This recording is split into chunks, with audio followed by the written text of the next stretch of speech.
Welcome to Women's Rugby Rundown 226 for November 24th through the 30th. This week was massive for sevens. The Black Ferns crushed Australia for gold in the Dubai Sevens opener. The Lit USA squad won the inaugural Lit Florida International Sevens, and we locked in the full three-tier sevens schedule and a spicy Cape Town draw.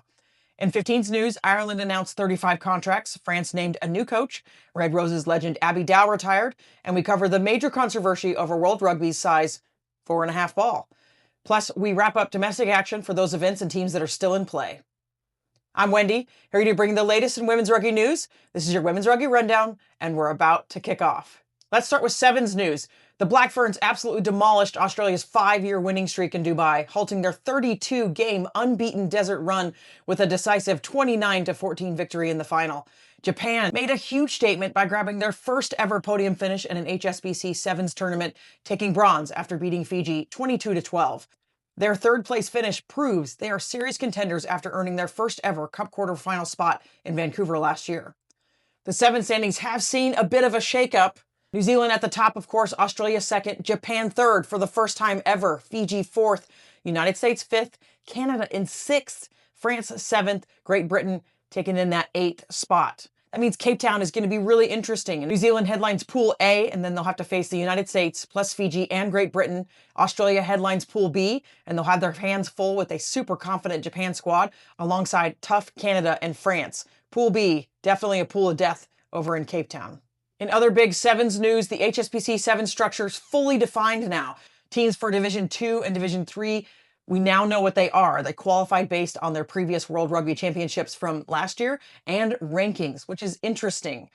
But World Rugby had to start somewhere. Division 3 will have one challenger event. That'll be January 17th to 18th in Dubai. And Division 3 will have 3 tournaments. Starting in February 14th, there'll be in Nairobi, Kenya.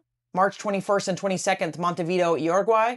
And then finally, March 28th, 29th in Sao Paulo, Brazil. So here's what the teams look like. In Sevens 2, it's Brazil, China, Kenya, Spain, and then 2 more teams will be confirmed after the Sevens 3 tournament. Sevens 3, Argentina, Colombia, Czechia, Mexico, Poland, Samoa, South Africa, Thailand. I think you can pretty confidently say South Africa is going to get out of this pool, but then I think we're looking at Argentina, Mexico, Colombia are going to be maybe the second team. World Rugby officially confirmed the trial of a size 4.5 rugby ball exclusively for women's teams in the HSBC Sevens, claiming the same weight as a size 5 means the smaller ball will boost handling skills. This follows trials in age grade rugby and domestic competitions. We'll voluntarily put ourselves in the doubters camp. We must immediately question World Rugby's priorities here because the standard size 5 ball is already working fantastically, proven by the 2025 Rugby World Cup, where ball and play time averaged 36 minutes, which is outpacing the men's competition. We're also seeing incredibly dynamic play with an average of 9.2 tries per match, which again, significantly higher than the men's Rugby World Cup average. If a slightly smaller ball genuinely boosts performance and handling, then why is this not being trialed across the game, in men's games as well? To us, it seems that World Rugby is again hiding behind subjective player sentiment. This is the same non-transparent methodology used to justify the controversial 2020 transgender ban, which the governing body defended by claiming comprehensive consultation and engagement. Now they're attempting to justify an equipment change with the same vague assurances.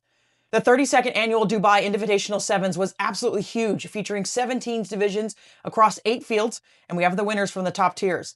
In the International Women's Invitational, Australia A snagged the title, while Monaco Umasa took the Open Division and Looseheads claimed the Social Championship.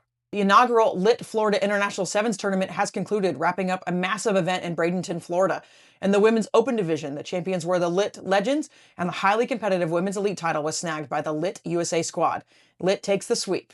Now we'll jump over to International 15's news. Try-scoring machine and Red Roses legend Abby Dow has retired from professional rugby after an unbelievable 23-year career, which ended on the ultimate high with the 2025 Rugby World Cup win. Dow earned her incredible career scoring a total of 50 tries across 59 test caps, but now is hanging up her boots to pursue her other passion, engineering. She leaves behind a legacy of 7 Six Nations titles and countless crocheted gifts for fans and royalty, proving she is walking away at the absolute peak of her powers. The French Rugby Federation just named Francois Ratier as the new head coach and selector for the Women's 15's national team, kicking off a fresh performance cycle aimed at the 2029 World Cup. FFR President Florian Griel stated that this appointment brings fantastic collective energy to match the sport's spectacular growth, which includes record crowds and audiences. Ratier, who has a huge national and international experience, will take charge starting in January 2026, with his first challenge being the Six Nations opener against Italy on April 11th. Ireland just announced 35 centralized contracts for their women's high-performance program as they charge into the 2025-26 season. 7 players who came up through the pathways like the under-20s team earned their first senior contracts, proving the talent development system is really working. This announcement sets the stage for a busy year, including the Celtic Challenge, and kicks off with the first ever standalone women's international at Aviva Stadium against Scotland in the 2026 Six Nations. Now over to domestic 15s news. Only a few competitions are in full swing this time of year, with many others off until the new year. The Honey Badgers absolutely owned the Rugby 10s Championship, snagging the title across the women's, girls, and men's franchises. This incredible run marks the women's 3rd consecutive year dominating the championship, which seriously proves they are unstoppable. In the Arnold Clark Women's Premiership, Stirling County delivered a massive statement by defeating fellow finalists Watsonians 38-15, completing the regular season with an absolute perfect 65 points. Meanwhile, Cartha Queen's Park scored a crucial 51-16 bonus point win over Biggar to move into 7th place, boosting their survival hopes ahead of their bottom-of-the-table relegation clash against Jerry this coming Saturday. Round 7 of the Nigeria AIL was dominated by the visitors, with 4 away wins shaking up the table. Railway Union absolutely destroyed Cook 105-0, while Ewell Bohemian dominated Wicklow 43-10. Meanwhile, Old Belvedere staged a determined comeback to defeat Galwegians 22-19, and Ballincollig's win over Tullow moved them up to 7th place. Finally, round 6 of AXA Elite 1 saw a major shakeup near the top as Stade Bordelais absolutely dominated Montpellier Hérault, winning 29-0. Stade Toulousain crushed Blagnac 52-22 to keep pace, while crucially, ASM Romagna earned a tough road victory over the Amazons 17-10 to maintain their lead atop the table.